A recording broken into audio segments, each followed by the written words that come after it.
Okay, so let's look at compound words and hyphens, how they work together, what they're all about. So, compound words are two plus words joined together to make something new. To make something new, a new word, a new meaning, new distinction, new something, new. Two words together, compound, to make something new. Nice. So, sometimes, but less so, hyphens are used in between the two words. So sometimes, very subjective, they're used in between.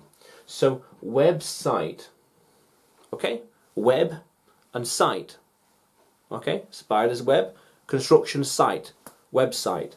So maybe a hyphen there, website, but this is very rare. This would be more common, website. Maybe in the early days, 80s and 90s, you would have seen this, website is two words. Because language changes over time, the rules change, things are different over time.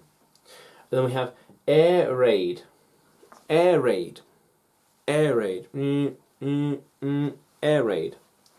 Or it could just be simply two words, like still a compound word in a way, but without, well actually it's more like a noun phrase, but that's something else. Air raid, without the hyphen, just two words separate. This is more of a noun phrase, where we have the noun, so air, in this case, the root of the stem word, and other words that add to it and expand the meaning. Air raid, but that's something else.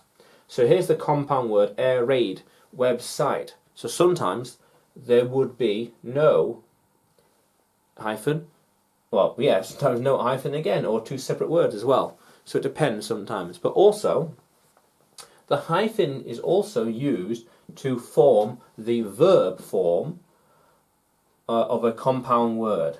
So booby-trap, there's a compound word, nice. A trap, a trap, trap. It is booby-trapped, ed. That house is booby-trapped. Watch out for booby traps in the forest. Or bear traps. You step in it, not what you want. So that forest is booby-trapped. That house might be booby-trapped. ed. Trap, trapped, booby-trapped. Not what you want. Ooh. Avoid that area. Ooh. Yeah, how crazy is that? Yes, so compound words, two plus words together, means something new. So sometimes the hyphen goes in between, website, air raid, and the hyphen is used to make the verb, booby-trap, booby-trapped. How cool is that, language explorers? Let's keep exploring.